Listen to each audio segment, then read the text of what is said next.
Catena Áurea, comentario de los padres de la Iglesia al Evangelio según San Marcos.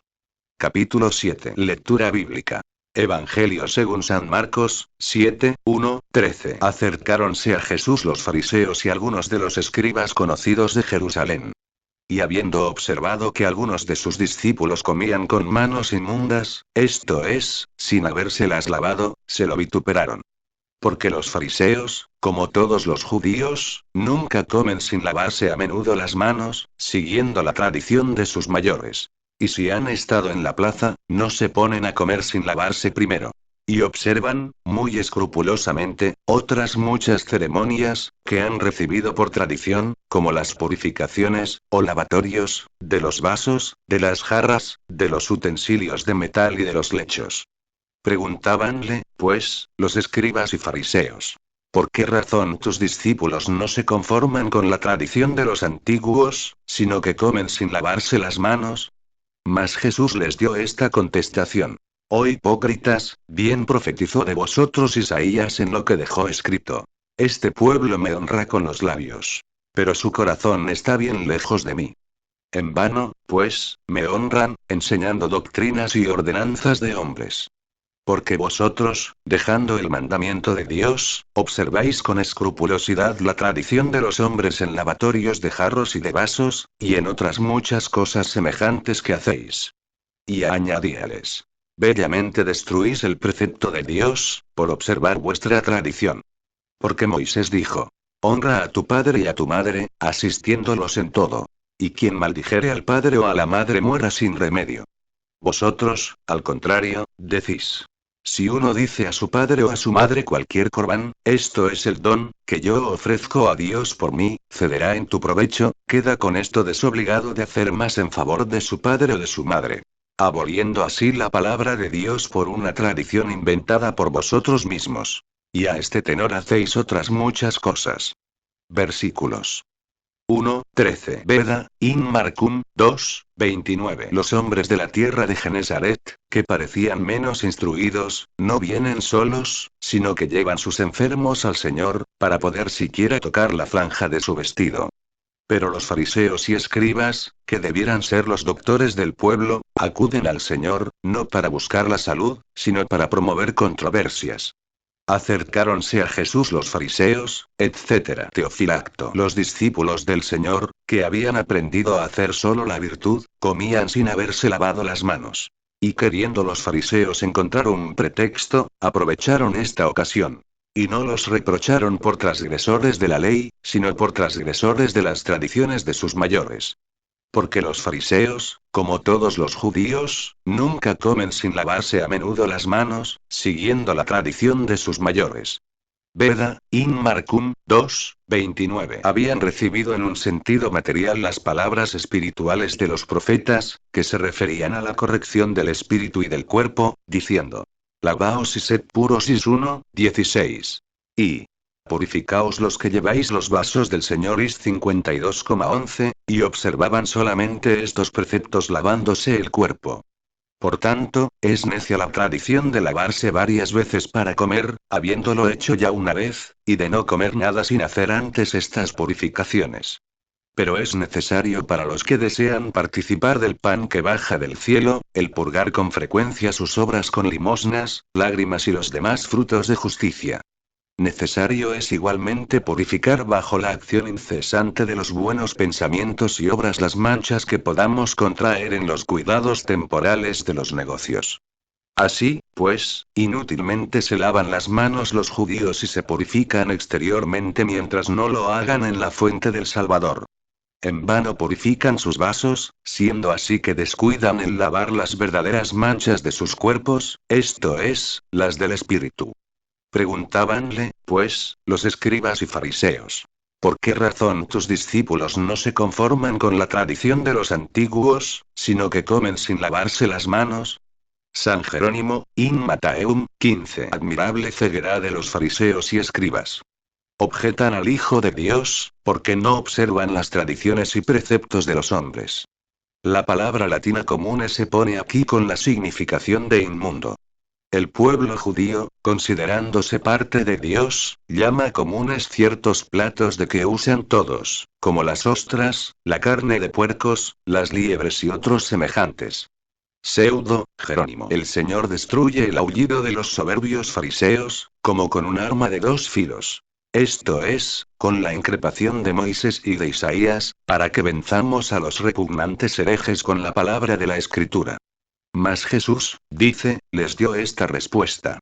Oh hipócritas, bien profetizó de vosotros Isaías en lo que dejó escrito. Este pueblo me honra con los labios. Pero su corazón está bien lejos de mí. Pseudo, Crisóstomo. Como no era de transgresión de la ley, sino de las tradiciones de los antiguos de lo que acusaban injustamente a los discípulos, los humilla llamándolos hipócritas, porque recomendaban con cierto respeto lo que no convenía. Añade la palabra de Isaías como dirigida a ellos, y que viene a decir. Así como aquellos de quienes se dice que honran a Dios con los labios, pero que tienen bien lejos de él su corazón, se jactan en vano de observar las reglas de la piedad, no observando sino las doctrinas de los hombres, así vosotros, que abandonáis el mal interior que puede curarse, acusáis a los que respetan la justicia. Pseudo, Jerónimo. La tradición farisaica de las mesas y los vasos debe ser abandonada y olvidada, porque muchas veces las tradiciones de los hombres roban su lugar a los preceptos de Dios. Porque vosotros, continúa, dejando el mandamiento de Dios, observáis con escrupulosidad la tradición de los hombres en lavatorios de jarros, etc. Pseudo, Crisóstomo. Para probarles que no han guardado respeto a Dios por la tradición de los antiguos, que se opone a las divinas escrituras, añade. Porque Moisés dijo. Honra a tu padre, etc. Veda, in Marcum, 2, 29. El modo de honrar, según las escrituras, no consiste tanto en las muestras que deben darse de respeto, cuanto en los tributos y presentes que deben hacerse. Honra, dice el apóstol, a las viudas que verdaderamente lo son. 1 Tim 5,3. Pseudo, Crisóstomo. Existiendo, pues, esta ley divina, y siguiendo a los ministros transgresores de ella, violáis vosotros por leve causa el precepto divino, observando la tradición de los antiguos. Vosotros, al contrario, decís. Si uno dice a su padre o a su madre cualquier corbán, es decir, el don, que yo ofrezca a Dios por mí no podrá ser usado en tu provecho, quedará libre de los preceptos dados antes. Queda con esto desobligado de hacer más a favor de su padre, etc. Teofilacto. Queriendo los fariseos comerse las ofrendas, habían instruido a los hijos, cuando tenían algún dinero, para que, si se lo pedían sus padres, les contestasen. Corbán. Esto es, el don que me pedís se lo ofrecí ya al Señor. Con ello evitarían que volvieran a pedirles lo ofrecido al Señor en provecho de la salud de los mismos padres. De este modo engañaban a los hijos, y los inducían a faltar a sus padres, para poder ellos devorar las ofrendas. Esto es lo que el Señor les reprocha, pues quebrantaban la ley divina por el lucro. Aboliendo así, dice, la palabra de Dios por una tradición, etc. Y a este tenor hacéis otras muchas cosas. Es decir, quebrantáis los preceptos de Dios, y observáis las tradiciones de los hombres. Pseudo Crisóstomo. Se puede decir también que los fariseos enseñaban a los jóvenes que, si alguno hacía ofrendas a Dios por las faltas cometidas contra el padre o la madre, quedaba inmune, puesto que daba a Dios lo que se debe al padre. Y de este modo impedían que fuesen honrados los padres. Veda, in Marcum, 2, 29. En buenos términos esto significa. La ofrenda que hago te aprovechará. Obligáis, dice, a los hijos a que digan a sus padres. Lo que había de ofrecer a Dios lo empleo en vuestro alimento. Que os sirva, oh padres, de provecho. Es como si dijeran. Esto no os aprovechará. De este modo, temiendo recibir lo que veían destinado a Dios, preferían pasar una vida miserable a comer lo consagrado al Señor. Pseudo Jerónimo. En sentido místico, el comer los discípulos sin haberse lavado las manos, significa la futura comunión de las naciones. Y la ablución y la purificación farisaica es estéril, en tanto que la comunicación apostólica sin ablución extiende sus ramas hasta el mar. Lectura bíblica. Evangelio según San Marcos, 7, 14, 23. Entonces, llamando de nuevo la atención del pueblo, les decía. Escuchadme todos, y entendedlo bien. Nada de afuera que entra en el hombre puede hacerle inmundo. Mas las cosas que proceden, o salen, del hombre, esas son las que dejan mácula en el hombre. Si hay quien tenga oídos para oír esto, óigalo, y entiéndalo. Después que se hubo retirado de la gente, y entró en casa, sus discípulos le preguntaban la significación de esta parábola. Y él les dijo: ¿Qué? ¿También vosotros tenéis tan poca inteligencia? Pues no comprendéis que todo lo que de fuera entra en el hombre no es capaz de contaminarle. Supuesto que nada de esto entra en su corazón, sino que va a parar en el vientre, de donde le sale con todas las heces de la comida, y se echa en lugares secretos. Mas las cosas, decía, que salen del corazón del hombre, esas son las que manchan al hombre. Porque de lo interior del corazón del hombre es de donde proceden los malos pensamientos, los adulterios, las fornicaciones, los homicidios, los hurtos, las avaricias, las malicias, los fraudes, las deshonestidades, la envidia y mala intención, la blasfemia o maledicencia, la soberbia, la estupidez, o la sinrazón. Todos estos vicios proceden del interior, y esos son los que manchan al hombre. Versículos 14, 23. Pseudo Crisóstomo. No considerando los judíos más que la purificación corporal, según la ley, y protestando contra esto, quiere el Señor introducir lo contrario. Entonces, llamando de nuevo la atención del pueblo, les decía: Escuchadme, etc. Nada de afuera que entra en el hombre puede hacerlo impuro, mas las cosas que proceden o salen del hombre, esas son las que dejan mácula en el hombre, es decir, lo hacen impuro. Las cosas que son de Cristo se consideran, pues, que entran en el hombre. Pero las que son de la ley se juzga que salen de él, y a estas es a las que como corporales debía dar fin en breve la cruz de Cristo. Teofilacto. El Señor dice esto queriendo hacer ver a los hombres que las observaciones que da la ley sobre los alimentos se deben entender en sentido espiritual. Por ello empieza a explicarles la intención de la ley. Pseudo Crisóstomo, Vict. Ant. Ecat. In Marcum. Añade, pues. Si hay quien tenga oídos para oír esto, óigalo. No declaraba de un modo terminante qué cosas eran las que procedían del hombre y las que lo manchaban, y por esto creyeron los apóstoles que lo dicho antes por el Señor significaba algo más profundo. Después que se hubo apartado de la gente, y entró en casa, sus discípulos le preguntaban la significación de esta parábola, etc., pues llamaban a la parábola un discurso no claro. Teofilacto. El Señor los increpa primero. Y él les dijo: ¿Qué? ¿También vosotros tenéis tan poca inteligencia? Veda, in Marcum, 2, 29. Es mal oyente quien quiere entender lo oscuro como claro, y viceversa. Teofilacto. Después el Señor manifiesta lo que estaba oculto, diciendo: Pues no comprendéis que todo lo que de afuera entra en el hombre no es capaz de contaminarle.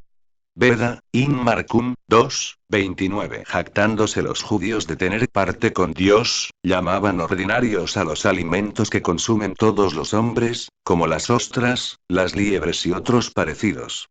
Pero si el lector prudente pregunta por qué no comemos de lo ofrecido a los ídolos, debe tener en cuenta que lo ofrecido a los ídolos no es impuro por sí mismo. Veda como alimento, es hechura de Dios. Pero le hace impuro la invocación a los ídolos y demonios. Y dice la causa añadiendo: puesto que nada de esto entra en su corazón. Según Platón, el lugar principal del alma está en el cerebro, pero según Cristo, es en el corazón donde reside. Glosa dice en el corazón uno, esto es, en el entendimiento, que es la parte principal del alma, de la que depende toda la vida del hombre. Por él se ha de estimar al hombre como puro o impuro, y así, resulta que lo que a él no llega no puede contaminar al hombre. Por su naturaleza los alimentos no pueden manchar al hombre, porque no llegan al espíritu. Pero el uso desordenado de los alimentos, que proviene del desorden del espíritu, pertenece a la impureza de éste. En lo que sigue demuestra que los alimentos no llegan al espíritu, sino que va a parar en el vientre, de donde sale con todas las heces, etc. Dice esto para que no se crea que todo el alimento queda en el cuerpo, puesto que queda lo que es necesario para su nutrición y desarrollo y sale lo que es superfluo, como una especie de depuración del alimento que queda. San Agustín, de diversis questionibus octoginta tribus liber, q. 73. Ciertas cosas llegan a nosotros para transformarse y transformarnos. Así el alimento, perdiendo su naturaleza, se convierte en nuestro cuerpo, y nosotros lo transformamos en fuerza una vez restaurados por él. Veda. Los alimentos no hacen impuros a los hombres, sino la malicia, que es la causa de las pasiones procedentes del interior. Mas las cosas, decía, que salen del corazón del hombre, etc. Glosa. La razón la explica añadiendo. Porque de lo interior del corazón del hombre es de donde proceden los malos pensamientos. Es patente que los malos pensamientos pertenecen al espíritu, que aquí se llama corazón, según el cual es llamado el hombre bueno o malo, puro o impuro. Veda. Esto sirve de respuesta a los que juzgan que los malos pensamientos tienen su origen en el diablo y no en nuestra propia voluntad. El diablo puede instigar y ayudar a los malos pensamientos, pero no puede ser su autor. Glosa. De los malos pensamientos proceden las demás acciones malas. Los adulterios, que consisten en la violación del lecho ajeno. Las fornicaciones, que son las uniones ilícitas de personas no unidas por los lazos del matrimonio. Los homicidios, cuando se priva de la vida al prójimo. Los hurtos, cuando se le quita lo suyo. Las avaricias, cuando se retiene algo injustamente. Las malicias, cuando se calumnia al prójimo. Los fraudes, cuando se le engaña. Las deshonestidades, que son toda corrupción del espíritu y del cuerpo. Teofilacto. La envidia, esto es, el odio y la adulación, porque el que odia tiene envidia y mala intención contra quien es objeto de su odio, y el adulador conduce al mal a su prójimo, no viendo lo que le conviene. Las blasfemias, esto es, las injurias a Dios. La soberbia o menosprecio de Dios, puesto que por ella no atribuimos a Dios lo bueno que hacemos, sino a nuestra virtud. La necedad, o la injuria al prójimo. Glosa. La necedad consiste en no pensar bien de Dios, puesto que es contraria a la sabiduría, que es el conocimiento de las cosas divinas. Y sigue. Todos estos vicios proceden del interior, y esos son los que manchan al hombre. Al hombre se le imputa solo aquello que consiste en su voluntad. Tales son las cosas que proceden de la voluntad interior, por la que el hombre. Lectura bíblica. Evangelio según San Marcos, 7, 24, 30. Y levantándose de allí se fue a los confines de Tiro y de Sidón, y habiendo entrado en una casa, quiso que nadie supiese que estaba allí. Mas no pudo encubrirse, porque luego que lo supo una mujer, cuya hija estaba poseída del espíritu inmundo, entró dentro, y se arrojó a sus pies. Era esta mujer gentil y sirofenicia de nación, y le suplicaba que lanzase de su hija al demonio. Díjole Jesús. Aguarda que primero se sacien los hijos. Que no parece bien hecho el tomar el pan de los hijos para echarle a los perros. A lo que le replicó ella y le dijo. Es verdad, Señor. Pero a lo menos los cachorrillos comen debajo de la mesa las migajas que dejan caer los hijos. Díjole entonces Jesús. Por eso que has dicho, anda, ve, que ya el demonio salió de tu hija. Y habiendo vuelto a su casa, halló a la muchacha reposando sobre la cama, y libre ya del demonio. Versículos 24, 30. Teofilacto. Después que hubo enseñado el Señor lo que respecta a los alimentos, viendo la incredulidad de los judíos, se dirigió hacia los confines de la idolatría, pues siendo infieles aquellos, se torna la salvación del lado de las naciones.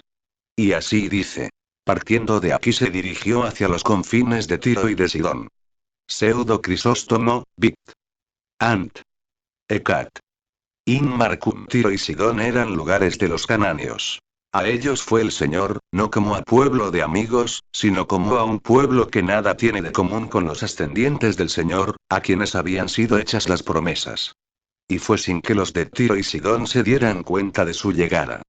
Y habiendo entrado en una casa, dice, deseaba que nadie supiese. Porque aún no había llegado el tiempo de que habitase entre las naciones, y de que las guiase a la fe. Este tiempo debía suceder a su cruz y su resurrección. Teofilacto. O bien. Entró ocultamente, para no dar motivo a los judíos contra él por haber pasado a pueblos impuros. Mas no pudo encubrirse. San Agustín, de Quest. Sop. El Nuef. Y Ant. Testam. Capitán 77. Pues si quiso y no pudo, se deduce que su voluntad no era poderosa.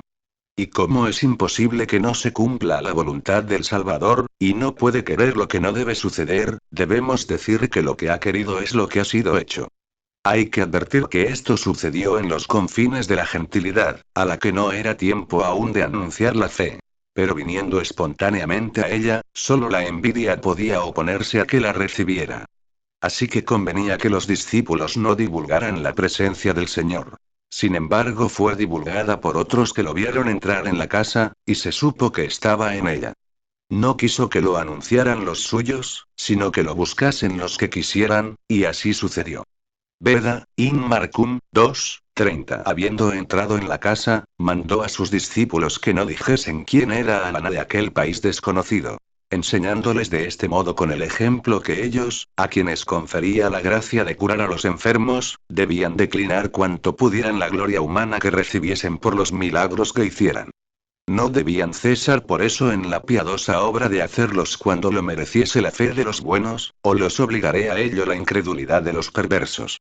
Él mismo, sin embargo, hizo conocer su entrada allí a una mujer pagana y a quien consideró oportuno.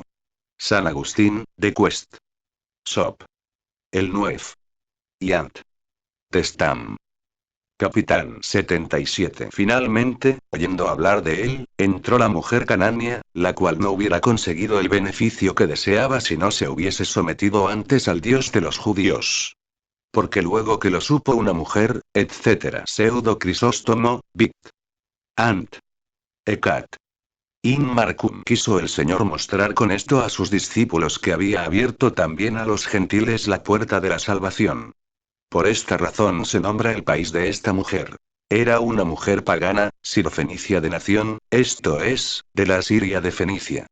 Y le suplicaba, prosigue, que lanzase de su hija al demonio, etc. San Agustín, de Consenso Evangelistarum, 2:49. Parece que hay alguna contradicción entre que el Señor estaba en la casa cuando entró la mujer rogándole por su hija, y que los discípulos, según San Mateo, dijeron al Señor: despídela, porque grita detrás de nosotros. Mt 15:23.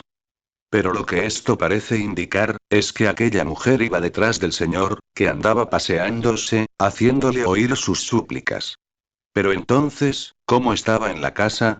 Esta dificultad puede aclararse diciendo que entró la mujer, como dice San Marcos, en la casa en que le habían dicho que estaba Jesús y que Jesús salió de ella sin contestar palabra, que es lo que dice San Mateo. No le respondió palabra. Mt 15:23.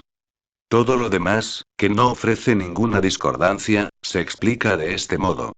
Díjole Jesús: aguarda que primero se sacien los hijos. Beda, in Marcum, 2:30. Que es como si dijera: vendrá el tiempo en que también vosotros los gentiles consigáis la salvación, pero antes conviene que los judíos, que son llamados el pueblo de Dios, en virtud de su antigua elección, sean restaurados con el pan celestial y que el sustento de la vida se administre así a los gentiles. ¿Que no parece bien hecho? Continúa, el tomar el pan de los hijos para echarle a los perros, etc. Pseudo Crisóstomo, Vict. Ant. Ecat. In Marcum dijo esto, no porque no pueda colmar de beneficios a todos, sino porque, distribuyéndolos entre los judíos y los gentiles, que no tenían comunicación entre sí, provocaba más su emulación. Teofilacto llama perros a los gentiles, juzgados réprobos por los judíos, y señala por el pan el beneficio que prometió el Señor a sus hijos, esto es, a los judíos. El sentido, en fin, es que no convenía que los gentiles fuesen partícipes del beneficio antes que los judíos, a los cuales principalmente había sido prometido. Por tanto, el Señor no oye enseguida a la mujer y difiere la gracia que le pide, para que se manifieste su fe constante, y también para que aprendamos a no desmayar cuando oremos y a insistir hasta que recibamos. Pseudo Crisóstomo, Vict. Ant. Ecat. In Marcum. De este modo manifestaba también a los judíos que no daba la salud a los gentiles igualmente que a ellos. Y con la fe de la mujer hacía resaltar más la infidelidad de los judíos. La mujer, pues, se resignó, confirmando con sumo respeto lo que el Señor le dijo. A lo que le replicó ella, y le dijo: es verdad, Señor, pero a lo menos los cachorrillos comen debajo de la mesa las migajas que dejan caer los hijos. Teofilacto. Es como si dijera. Los judíos tienen todo el pan, esto es, el que baja del cielo, y también tus beneficios. Yo pido las migajas, es decir, una parte pequeña del beneficio. Pseudo Crisóstomo, Vict. Ant. Ecat. In Marcum se confunde con los perros por respeto al Señor. En suma viene a decir. Tengo a favor el ser considerada entre los perros y comer, no en mesa ajena, sino en la de mi Señor. Teofilacto. Esta mujer obtuvo lo que deseaba, por la mucha sabiduría con que contestó. Y continúa. Díjole entonces Jesús, etc. No dijo. Mi poder te ha salvado. Sino. Por lo que has dicho, esto es, por la fe que han demostrado tus palabras, anda, que el demonio ha dejado ya a tu hija. Y habiendo vuelto a su casa, halló a la muchacha reposando sobre la cama y libre ya del demonio. Veda, in Marcum, 2:30. Por las palabras de la madre, llenas de humildad y de fe, el demonio dejó a la hija. Con ello se nos da el ejemplo de catequizar y bautizar a los niños, porque por la fe y confesión de los padres, los niños se libran sin duda del diablo en el bautismo, ya que ellos no pueden saber ni hacer por sí nada de bueno ni de malo. Pseudo Jerónimo. En sentido místico, esta mujer pagana que ruega por su hija, es nuestra madre la Iglesia romana, y el pueblo de Occidente, nacido bajo el poder del demonio y de la barbarie, de perro que era, se convierte en oveja, puesto que desea tomar, no el pan partido de la letra, sino las migajas de la inteligencia espiritual. Teofilacto. También cuando peca cada uno de nosotros, representa en su alma a esta mujer. Así como sus malas acciones a la hija enferma, a la que posee el demonio, porque suyas son las acciones malas. Se llama cachorrillos llenos de impureza a todos los pecadores que no somos dignos por lo mismo de recibir el pan de Dios o de participar de sus santos misterios. Pero si por la humildad nos reconocemos como cachorrillos y confesamos nuestros pecados, entonces cura la hija, esto es, nuestra mala acción. Lectura bíblica. Evangelio según San Marcos, 7:31-37. Dejando Jesús otra vez los confines de Tiro, se fue por los de Sidón, hacia el mar de Galilea, atravesando el territorio de Decápolis. Y presentáronle un hombre sordo y mudo, suplicándole que pusiese sobre él su mano, para curarle. Y apartándole Jesús, del bullicio, de la gente, le metió los dedos en las orejas, y con la saliva le tocó la lengua, y alzando los ojos al cielo arrojó un suspiro y díjole. Efetá, que quiere decir. Abríos. Y al momento se le abrieron los oídos y se le soltó el impedimento de la lengua, y hablaba claramente. Y mandóles que no lo dijeran a nadie. Pero cuanto más se lo mandaba, con tanto mayor empeño lo publicaban, y tanto más crecía su admiración, y decían. Todo lo ha hecho bien. Él ha hecho oír a los sordos y hablar a los mudos. Versículos 31-37. Teofilacto. No quería el Señor detenerse entre los gentiles, ni dar motivo a los judíos de que lo creyeran transgresor de la ley por mezclarse con aquellos, por lo cual se vuelve luego, según estas palabras. Dejando Jesús otra vez, etc. Veda, in Marcum, 2:31. Decápolis es el país de las 10 ciudades al otro lado del Jordán, al oriente, frente a Galilea. Cuando dice que el Señor llegó al mar de Galilea hacia el centro de Decápolis, no quiere decir que entró en Decápolis ni que atravesó el mar, sino más bien que en el mar llegó hasta un punto desde donde alcanzaba a ver el centro de Decápolis a lo lejos, más allá del mar. Y presentáronle un hombre sordo, etc. Teofilacto. Lo cual se pone con razón después que fue librado el poseído, porque aquella enfermedad procedía del demonio. Y apartándole Jesús, etc. Pseudo Crisóstomo, Vict. Ant. Ecat. In Marcum separa de la gente al sordo y mudo, para no hacer públicos sus milagros divinos, enseñándonos así a despojarnos de la vanidad y del orgullo. Porque no hay nada en el poder de hacer milagros que equivalga a la humildad y a la modestia. Le metió los dedos en las orejas, pudiendo curarle solo con su voz, para manifestar que su cuerpo unido a la divinidad estaba enriquecido con el poder divino, así como sus obras. Y como por el pecado de Adán la naturaleza humana cayó en muchas enfermedades y en la debilidad de los miembros y los sentidos, Cristo demostró en sí mismo la perfección de esta naturaleza, abriendo los oídos con su dedo y dando el habla con su saliva. Y con la saliva le tocó la lengua. Teofilacto. Esto demuestra que todos los miembros de su sagrado cuerpo son santos y divinos, como la saliva con que dio flexibilidad a la lengua del mudo. Porque es cierto que la saliva es una superfluidad. Pero todo fue divino en el Señor.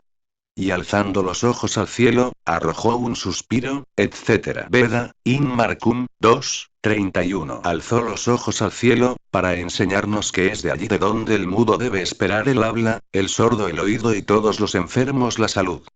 Y arrojó un gemido, no porque para demandar algo a su padre tuviera necesidad de ello, el que satisface, con su padre, a todos los que lo piden, sino para hacernos ver que es con gemidos como debemos invocar su divina piedad por nuestros errores o los de nuestros prójimos. Pseudo Crisóstomo, Vic. Ant. Ecat. In Marcum. O bien. Gimió tomando a su cargo nuestra causa y compadecido de nuestra naturaleza, viendo la miseria en que había caído el género humano. Veda, in Marcum, 2:31. La palabra epeta, que significa abríos, corresponde propiamente a los oídos, porque han de abrirse para que oigan, así como para que pueda hablar la lengua hay que librarla del freno que la sujeta. Y al momento se le abrieron los oídos, etc. Aquí se ven de un modo manifiesto las dos distintas naturalezas de Cristo. Porque alzando los ojos al cielo como hombre, ruega de Dios gimiendo y, enseguida, con divino poder y majestad cura con una sola palabra. Y mandóles, continúa, que no lo dijeran a nadie. San Jerónimo con esto nos enseñó a no glorificarnos en nuestro poder, sino en la cruz y la humillación. Pseudo Crisóstomo, Vic. Ant. Ecat. In Marcum mandó, pues, que callaran el milagro, a fin de no hacer que los judíos perpetrasen por envidia su homicidio antes de tiempo. Pseudo Jerónimo. Una ciudad situada en la cima de un monte, y que se ve de todas partes, no puede ocultarse. Y la humildad precede siempre a la gloria, Prof. 15:33. Pero cuanto más se lo mandaba, prosigue, con tanto mayor empeño lo publicaban, etc. Teofilacto. En esto debemos aprender, cuando hagamos un beneficio a cualquiera, a no buscar el menor aplauso o alabanza. A alabar a nuestros bienhechores y publicar sus nombres, aunque ellos no quieran. San Agustín, de Consenso Evangelistarum, 4:4. Para que, pues, él, que conoce la voluntad de los hombres tanto la presente como la futura, les mandaba que no dijeran nada, sabiendo que habían de decirlo tanto más cuanto más les encargaba el secreto, si no fuera para mostrar a los perezosos con cuánto estudio y fervor deben anunciarle ellos, a quienes manda que lo anuncien, cuando así lo hacen aquellos a quienes ordena el secreto. Glosa. La fama de las curas que Jesús había obrado aumentaba la admiración de las gentes y el rumor de los beneficios que había hecho. Y tanto más, sigue, crecía su admiración, y decían: todo lo ha hecho bien. Él ha hecho oír a los sordos y hablar a los mudos. Pseudo Jerónimo super etiterum exiens definibus. En sentido místico, Tiro, que significa lugar estrecho, simboliza la Judea, a quien dice el Señor. Porque el lecho es angosto is 28. Por lo cual se traslada a otras naciones. Sidón significa caza. La bestia salvaje es nuestra nación y el mar la inconstancia que nunca cesa. Porque es en medio de Decápolis, en cuya palabra se interpretan los mandamientos del Decálogo, a donde fue el Salvador para salvar a las naciones. El género humano, compuesto de tantos miembros y consumido por tan diversas enfermedades como si fuera un solo hombre, se encuentra todo en el primer hombre. No ve teniendo ojos, no oye teniendo oídos, y no habla teniendo lengua. Le rogaban que pusiera su mano sobre él, porque muchos justos y patriarcas querían y deseaban la encarnación del Señor. Veda, in Marcum, 2:31. O bien es sordo y mudo el que no tiene oídos para oír la palabra de Dios, ni lengua para hablarla. Y es necesario que los que saben hablar y oír las palabras de Dios ofrezcan al Señor a los que ha de curar. Pseudo Jerónimo. Porque siempre el que merece ser curado es conducido lejos de los pensamientos turbulentos, de las acciones desordenadas y de las palabras corrompidas. Los dedos que se ponen sobre los oídos son las palabras y los dones del Espíritu Santo, de quien se ha dicho: el dedo de Dios está aquí. Ex 8:19. La saliva es la divina sabiduría, que abre los labios del género humano para que diga: creo en Dios, Padre omnipotente, y lo demás. Gimió mirando al cielo, así nos enseñó a gemir y a hacer subir hasta el cielo los tesoros de nuestro corazón. Porque por el gemido de la compunción interior se purifica la alegría frívola de la carne. Se abren los oídos a los himnos, a los cánticos y a los salmos. Desata el Señor la lengua, para que pronuncie la buena palabra, lo que no pueden impedir las amenazas ni los azotes.